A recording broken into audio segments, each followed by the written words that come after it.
The chapter discusses the concept of making bad habits immediately unsatisfying as a strategy for behavior change.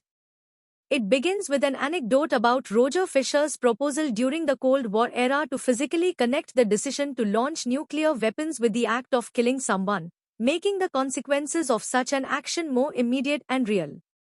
The author then introduces the idea of the fourth law of behavior change, which suggests making bad habits unsatisfying.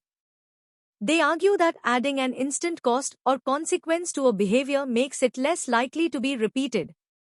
The chapter illustrates this with examples such as late fees for bill payments and grades linked to attendance in class. The discussion then shifts to the concept of a habit contract, inspired by Brian Harris' personal experience. A habit contract is a verbal or written agreement where individuals commit to a habit and specify consequences if they fail to follow through. The example of Brian Harris' weight loss journey, where consequences were tied to specific actions, demonstrates the effectiveness of this approach. Furthermore, the chapter emphasizes the importance of accountability partners in enforcing habit contracts and behavior change. Margaret Cho's daily challenge with a friend and Thomas Frank's automated tweet serve as examples of external mechanisms to hold oneself accountable.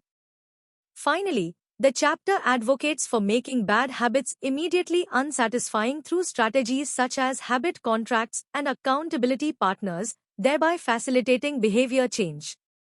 Stay tuned by subscribing.